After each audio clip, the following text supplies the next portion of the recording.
Oh. That's cool. Yeah, literally. Oh my god. I'm too close up, man. And No, you didn't literally see like it. sat back and crossed our legs the That's the exact same time. That's funny. Was this rolling? Yes. Yeah, it's rolling. Shit, Perfect. That's Fucking over. perfect.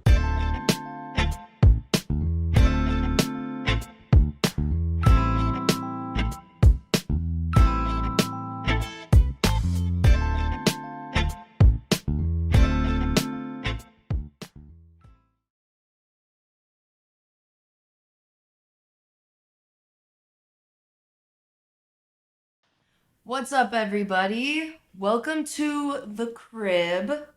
Now, I know I'm not Jeremy. I know you're wondering, who are you? Why are you doing the intro?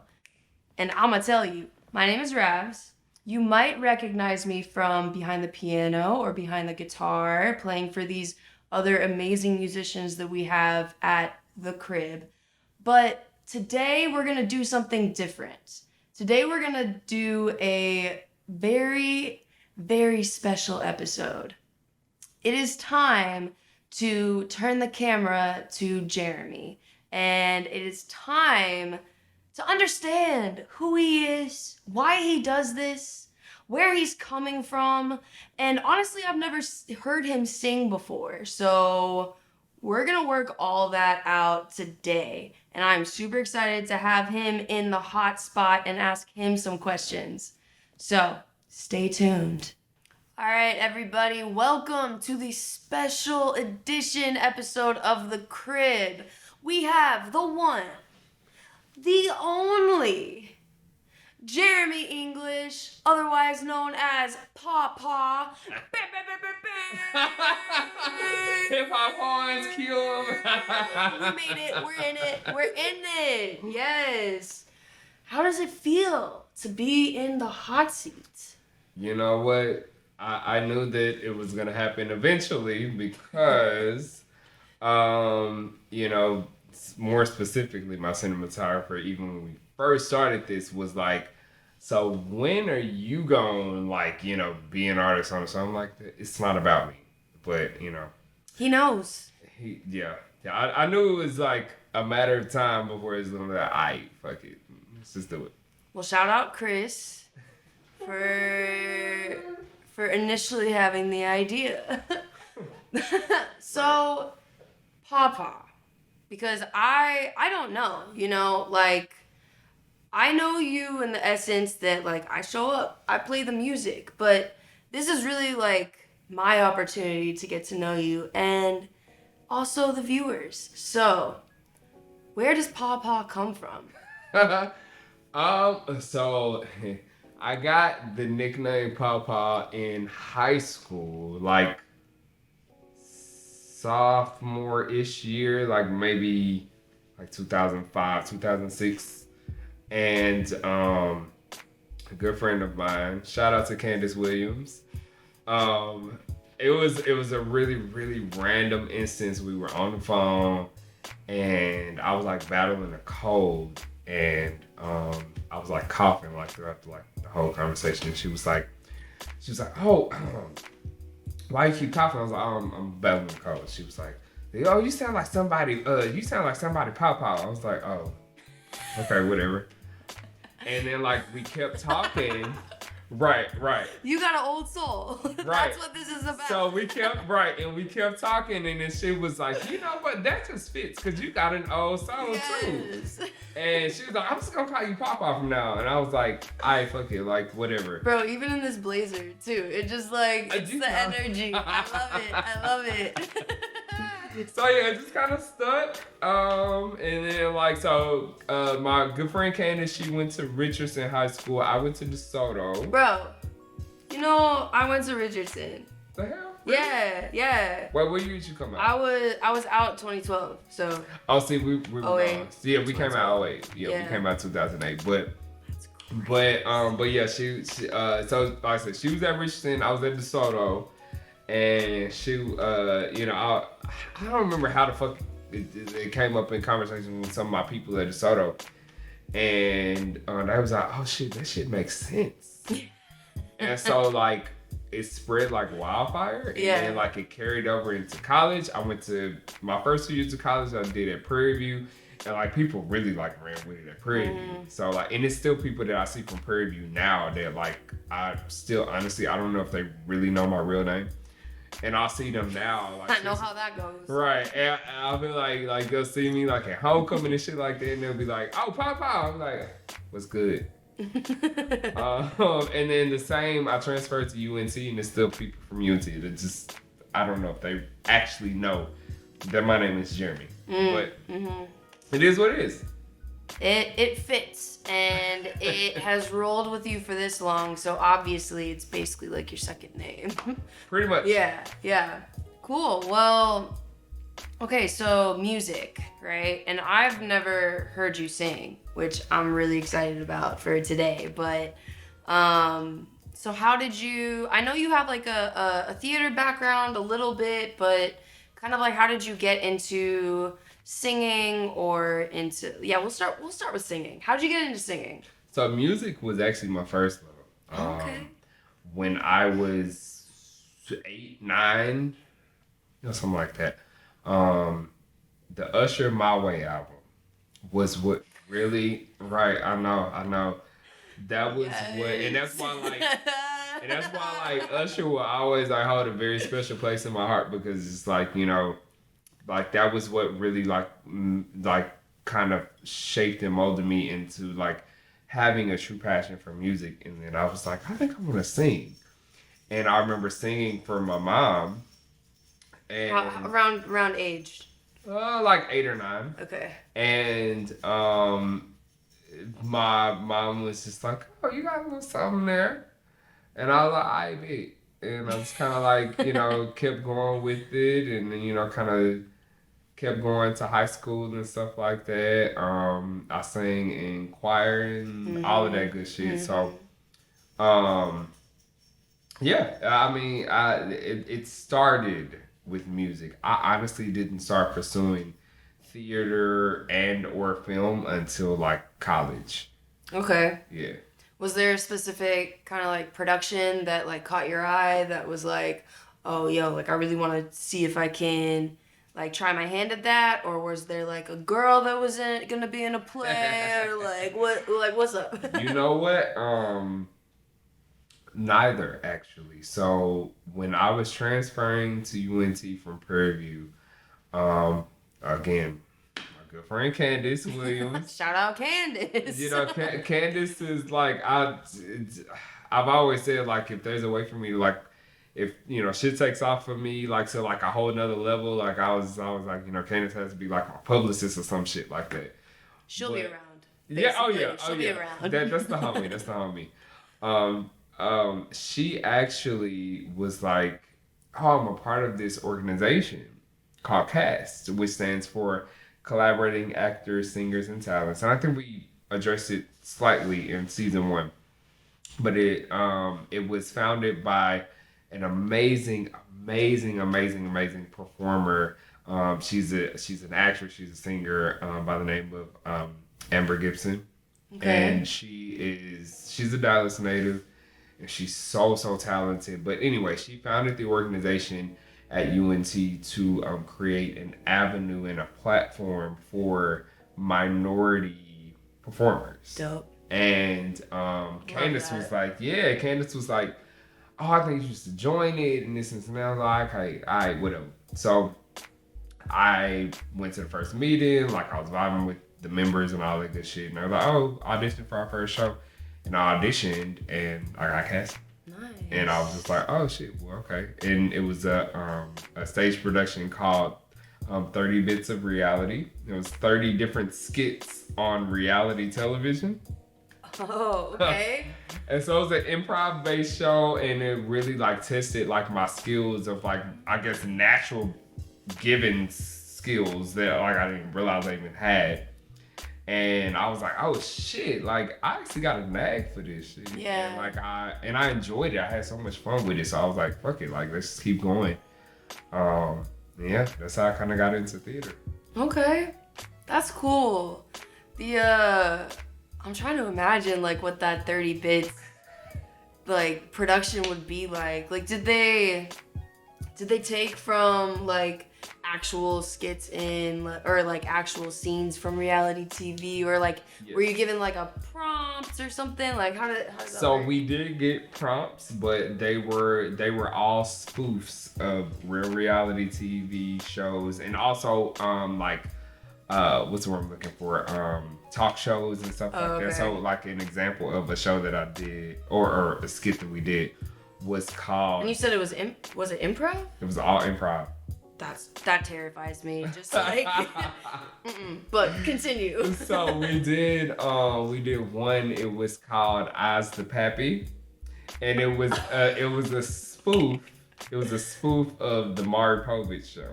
Oh, And oh my- god. and I was the host. I was the host of the show, and my name was Maurice Povich.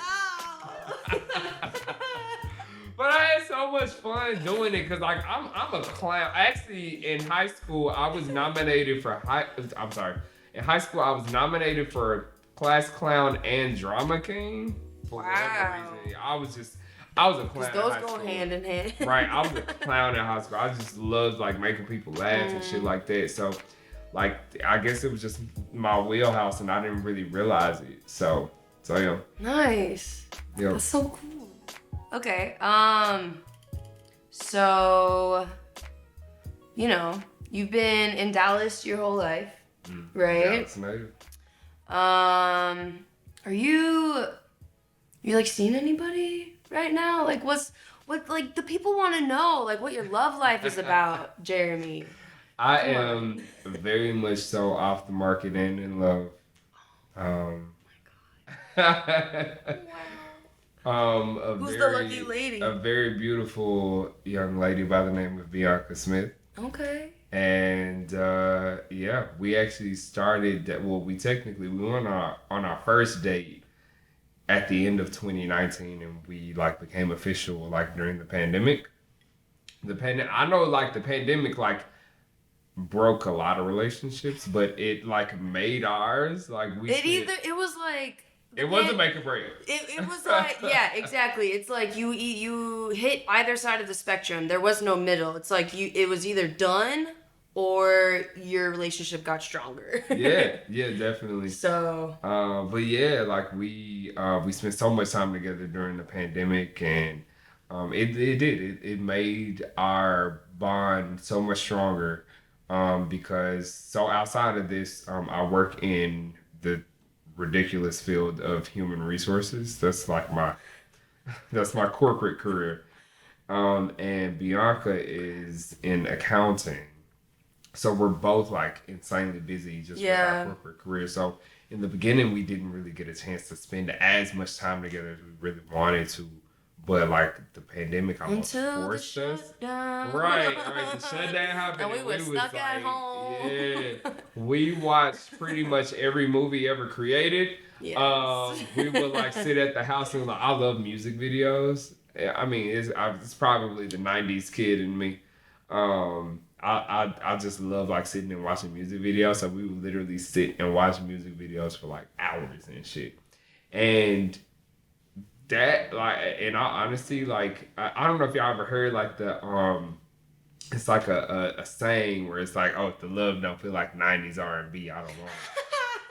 Right? I feel like that's like peak love song, you know? Yeah, and it's, I mean, I know with my relationship, which I'm like 5 years deep, and like it really was like a awakening moment when the love songs like started to make sense. Like everybody says, but also like my boyfriend is heavy into 90s R&B, and I'm like, I get it now. You know, like it just like it sunk. It hit that place that I never knew existed, and I'm like, I could live here comfortably now. Yeah. Nah, I feel it. Yeah. I feel it. Yeah. And that was definitely like kind of our story. Like we were able to kind of like vibe and connect through music. I mean, music really brings people together, and that's like a large part of like why music was my first love, and kind of what like you know started me wanting to do something like this. So Yeah, I mean, I feel like you just gave my segue. So, why, Paw Paw, Jeremy English, why did you start the crib? So during the pandemic, actually before the pandemic, I was getting back out there as a performer, and I was just like, oh, this is, it's time. Before the pandemic, my last show that I did was The Wiz in 2015. I was the Tin Man. I do not go see like productions enough. Oh yeah, Like, there's a lot. You have to give me like a list of like up and coming ones because I want to go. Yeah, there's definitely a lot. Like the theater community in Dallas is like it's serious. Yeah. It's not a game. But I did The Wiz in 2015, and then after that, I was like, I really want to focus on my own productions. And so I did that for like 3-4 years, and then it was like, okay, I think it's time for me to get back out there as a performer. And so like I did Black Nativity through the Bishop Arts Theater Center. And then I was just like, okay, great. I feel like I'm getting my mojo back, all that good shit. Boom, pandemic happens. I was like, fuck. Okay, so like all like performances and stuff like that were being canceled. You know what I'm saying? So I was like, there has to be a way for us to still create content and put it out there. And so I just had this idea. It came to me. I was like, there's so many like amazing performers in Dallas that are also, I'm sure, feeling, the effects of COVID and not being able to. Like, bro, you don't even know. I mean, but like. Yeah. So I was like, let's find a platform or create a platform for them to still express themselves even in the midst of a pandemic. Some shit that we never thought that we would be in. Yeah. And I was like, okay, like let's figure out what this looks like, and then like, I'm a creative individual just by nature. Like obviously, I love to write, I love to direct, I love to produce, and so I was just like, okay, you got the vision, right? I was like, I had the vision. Okay, let's like put meat and potatoes to it, and then, a couple of weeks later, it was like, okay, this is it, and then the rest is history. I guess. No, that's awesome, and kind of hearing this aspect of the story. I know that the artists that are coming in here, even from season 1 and from season 2, I feel like a lot of these artists are like you met at the your Black Nativity production and like that whole situation. So that's pretty cool to hear that like it was like all you guys, you kind of either you knew them before or like you had met them through that outlet, which is super cool. Yeah. So yeah. Okay, let me touch on some more music things. Okay. Who would you say are like your influences? Like who inspires you as a creative, as a businessman? Because we obviously know you're a businessman. You're wearing a blazer. I'm wearing a blazer. We're in business today. So, like, who are your biggest inspirations? The people that you look up to, the people that move the way that, like, you hope to move one day. So, well, I guess when it comes to the music side, my biggest musical influences, in which, there are. I mean, it's really always hard a loaded question, right? Because it's really hard to pull from like all these different like. Generations of amazing artists, but when I think about like the ones that like resonate with me the most are the ones that I grew up on, that I got the chance to witness, their artistry firsthand. Definitely, I would say my top 3 are like definitely like Neo. Neo is just an amazing, like, I mean, all the way around, all the way around. And it's crazy because like Neo has written some of the biggest hits that like he's your favorite artist's favorite writer, Can you guarantee that? I have a super, super, super huge love and respect for. There's an artist by the name of Dwele out of Detroit. I just love his style. It's very grown and sexy. It's very like traditional R&B, and he incorporates a lot of different instruments. Yeah. Okay. And he incorporates a lot of different instruments, like the trumpet. He plays the trumpet. He plays the piano. Like, I mean, he is fucking insane. Go. And I've seen him and live. He's a singer and of course he's a singer. So he's huge to me. And then like my third is definitely Jaheim, because like coming up around like so my dad, please don't kill me. The real Paw Paw. Listen, like, Dad, please don't the kill OG me Paw Paw. when you see this. But my dad is a hood nigga by nature, and so like he's hood as fuck. Original English, please don't get mad at me for saying this, but you know it's the truth. But you know, that was who I was raised by, like my dad and my mom, and they are both products of Oak Cliff, Texas. So am I, technically speaking. And you know, I grew up, you know, just in a time where it's like, you know, dudes that grew up in those types of environments, it's like, oh, expressing yourself, especially as like a vocalist and things like that, like that's just like not cool. It was the you know, even in hip hop, R&B, it was all about the hard demeanor. It was like putting on your like stank face, you know, just like putting on this facade of like you're tougher than the next guy, because definitely. And one of the things I've always appreciated about Jaheim is that he does a really good job of kind of marrying the two of like, you know, I grew up in this environment, but like I said, I have emotions too. And I thought it's really hard to do, honestly, really especially in like the modern world. And like I don't know about Jaheim that much, or at all, but you're obviously like I'm gonna listen to it on my way home for sure.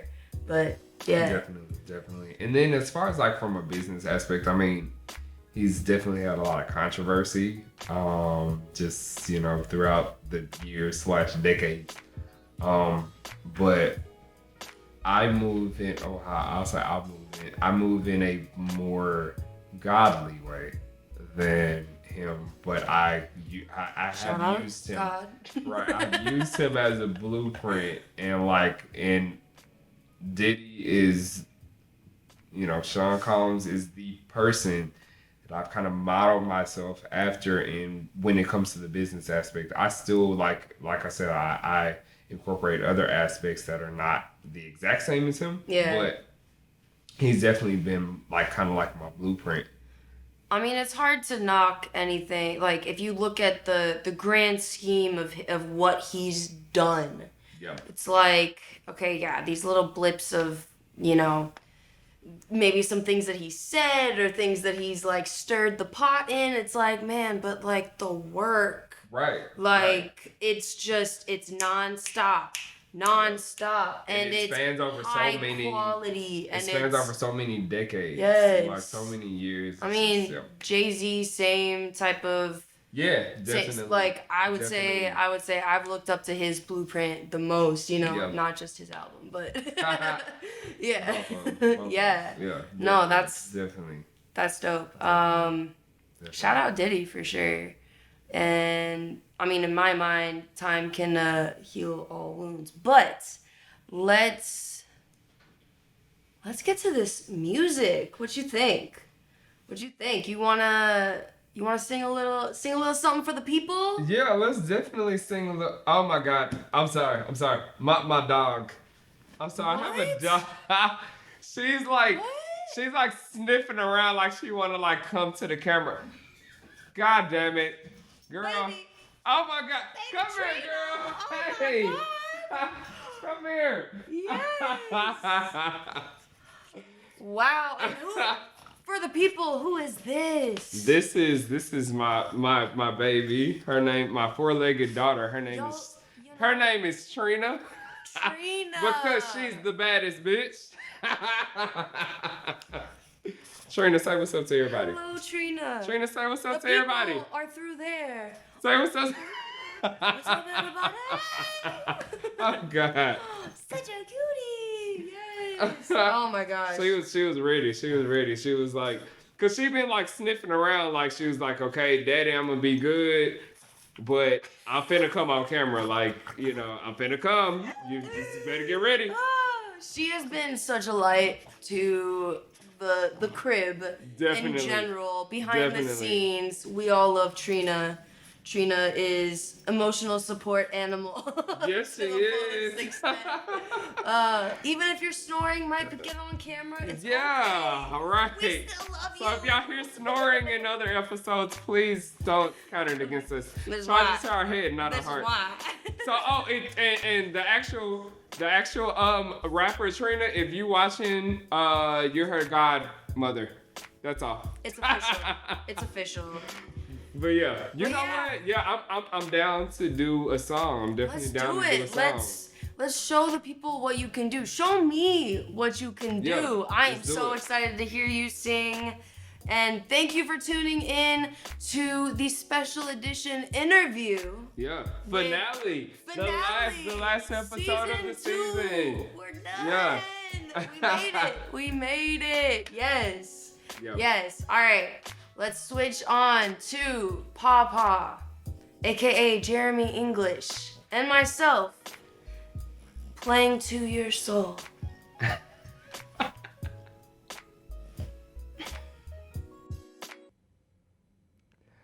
What's good, everybody? This is the one and only Paw Paw. I get to say that by myself. That's crazy.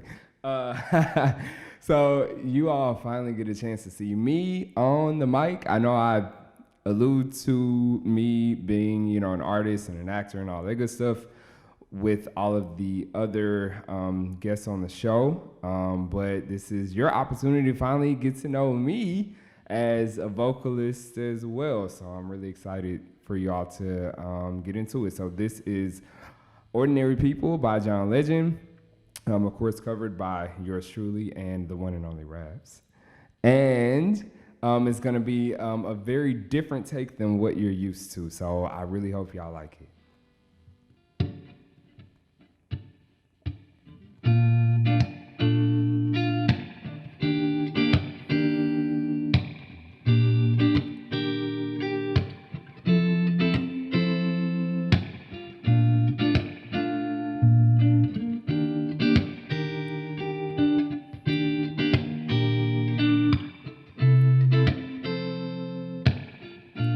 Girl, I'm in love with you. This ain't the honeymoon. We're past the infatuation phase. Right in the thick of love. At times we get sick of love. Seems like we argue every day. I know I misbehave and you've made your mistakes, and we both still got room left to grow. And though love sometimes hurts, and I'll still put you first, and we'll make this thing work. But I think we should take it slow. It's just ordinary people. We don't know which way to go, because we're ordinary people. Maybe we should take it slow, take it slow.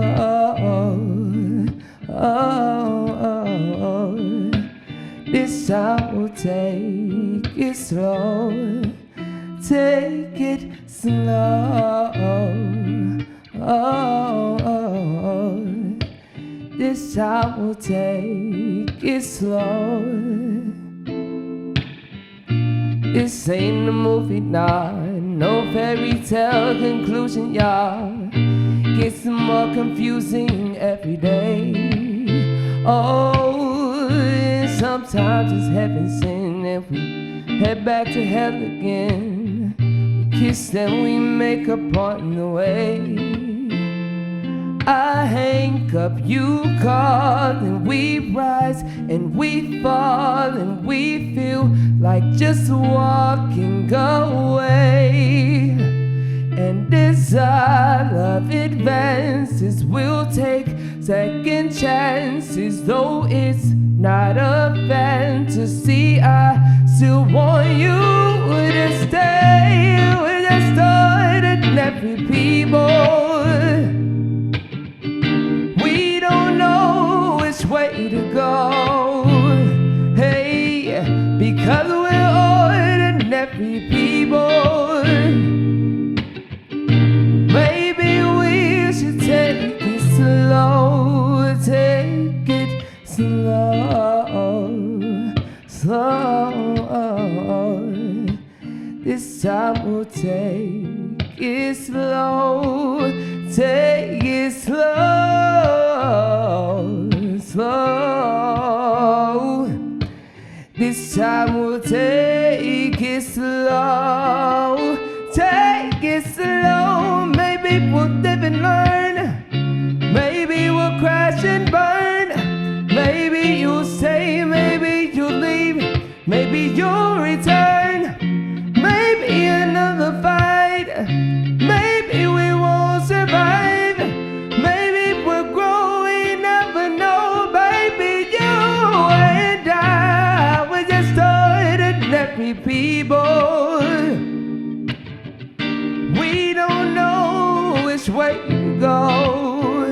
Hey, because we're ordinary people. Maybe we should take it slow. Hey, yeah, we're just ordinary people. We don't know which way to go. Hey, because we're ordinary people. Maybe we should take it slow, take it slow, slow. This time we'll take it slow, take it slow. This time we'll take it slow, take it slow, slow. This time we'll take it slow, take it slow, slow. This time we'll take it slow, take it slow.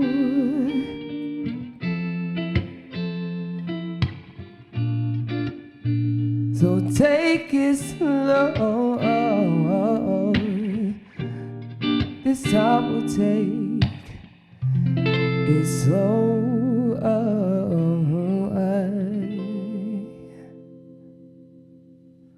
I like that.